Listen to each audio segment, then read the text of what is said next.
battery to 100%. Connected to Charles' iPhone and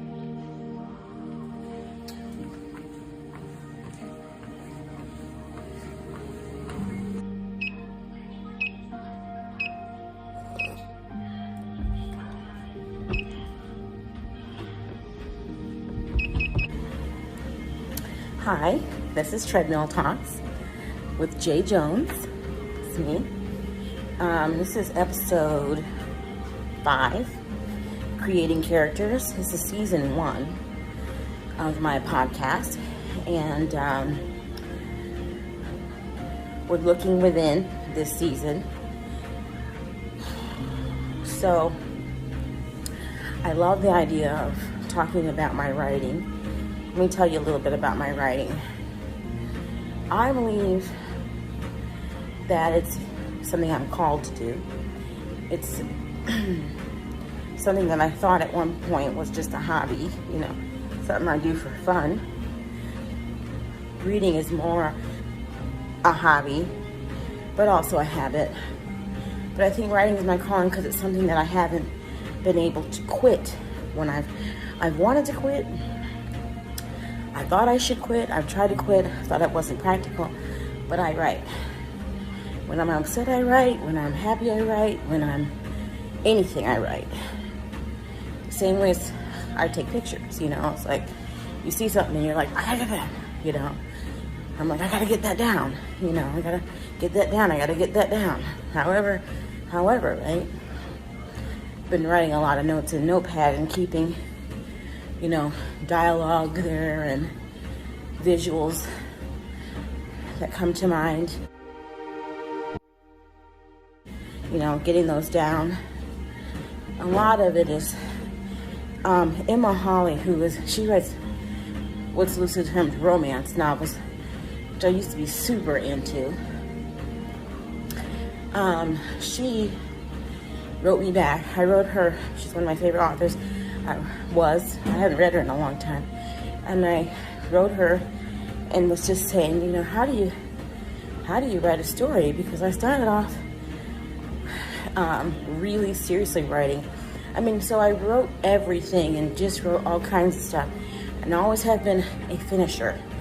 Since in 4th grade, Mr. Fritchie assigned me the task of writing a short story, which I turned in like a week and a half late, because it had to be right and I had to finish it and it had to be good. And I couldn't do that in the time that I was allotted. And he had to take off. But I still got a B+, and he did not want to take off of that story. He knew something and recognized something in me at that time. And I think we could both sense it. And so I've been writing on stationery, on anything I could get my hands on, in Bible margins, wherever. It's hard for me to read a book because I take notes, and it makes me think of something else. I'm currently reading a book. I'll post a picture of it here.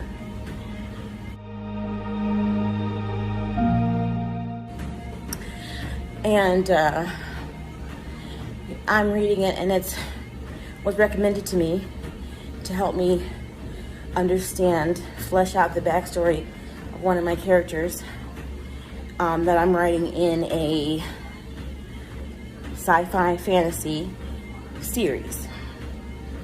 And I've written so much of that series, but right now really working on the developmental editing of book 1. And to help me flesh out his backstory, this book was recommended to me.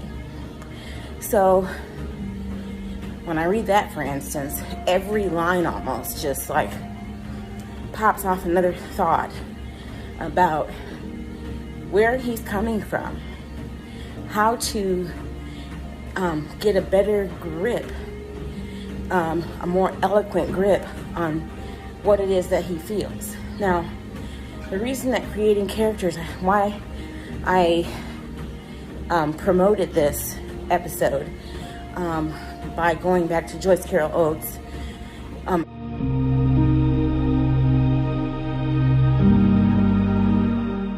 quote that I found of hers in a book about writing that I read when I was going through a severe case of, I'll paste it here.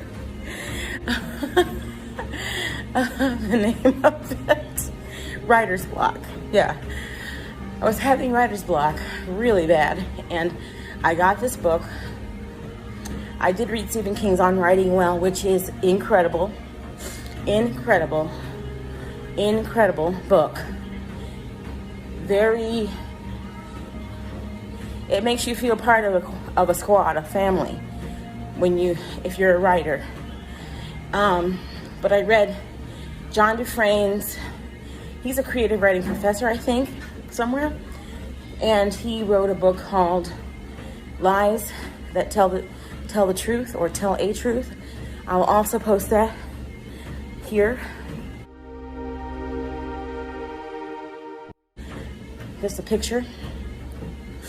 And the version that I read doesn't look like the cover on my book doesn't look like the one that's out now.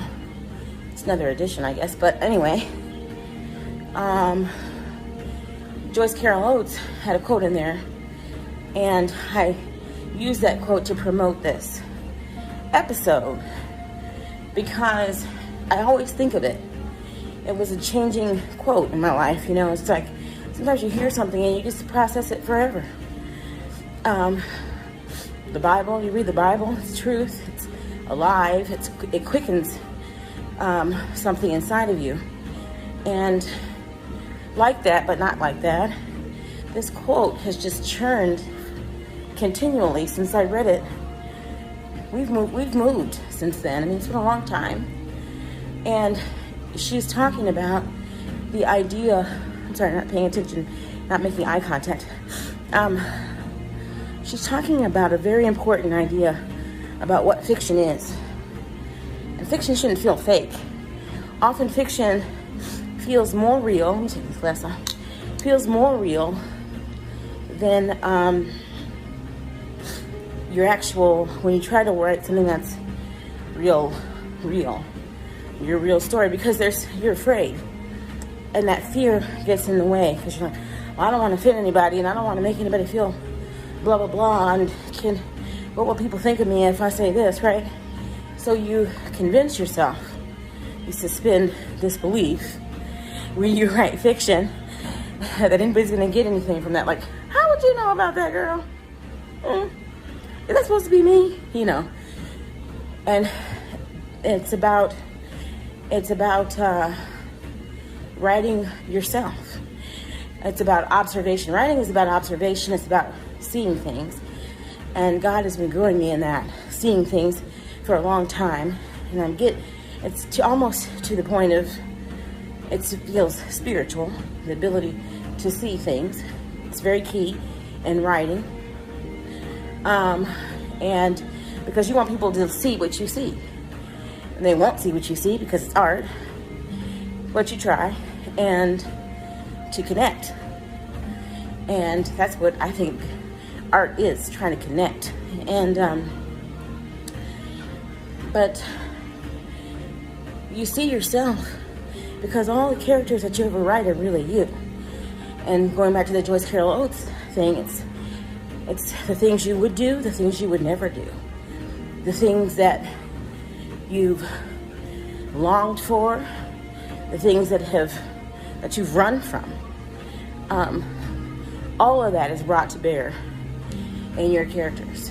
And I think that's what good writing, when you're writing good fiction that feels like nonfiction, when you're attacking, as I try to attack, adult themes, even as a Christian, I mean, and I don't even like to say even as, but some people think that if you're a Christian, you don't attack the real life. That doesn't make any sense. I'm in real life, and God comes on a mission to find me, to heal me, to enlighten me. But in my real life, He came. So if it's a cup full of poop that I was living in, he doesn't say, well, you know, when you get yourself together and, you know, it's all clean and there's no addictions and there's no, you know, obsessions and, you know, idols and things, and then we can talk. Come in your best suit, get your hair done. No, he comes to you right there. Because really, he always was there. It's like I said in my last episode, episode 4, getting fired, that he's always there. I think that's the amazing thing, that we have a realization of at some point. I think everybody has some sense of this, and you can hear the still small voice of God, especially in nature. You go out into a place that you just feel like, now this doesn't happen on its own. And there's that quiet, that still place, that quiet place inside of you.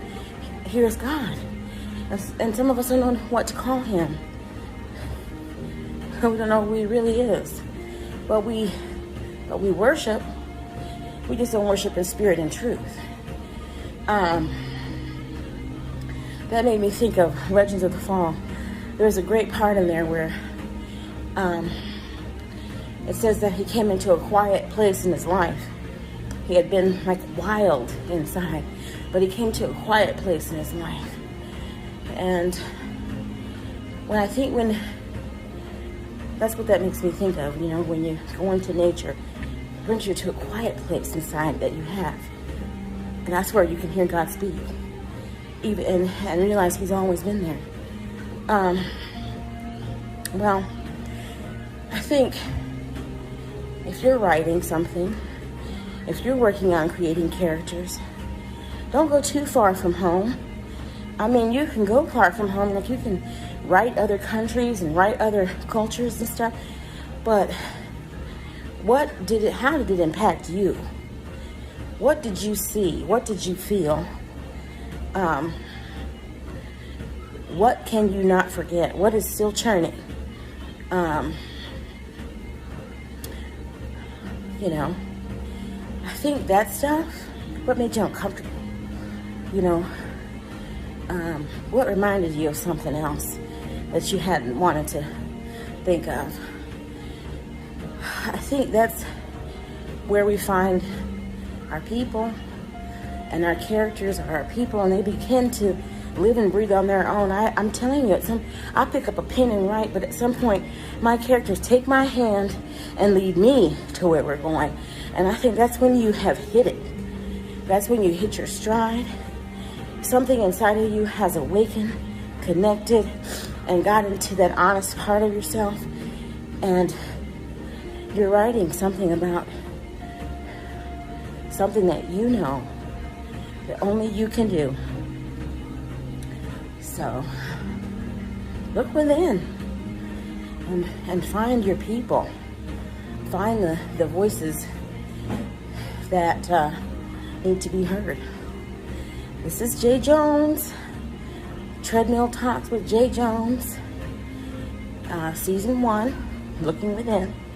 This episode was creating characters. I hope you heard something in that. God bless.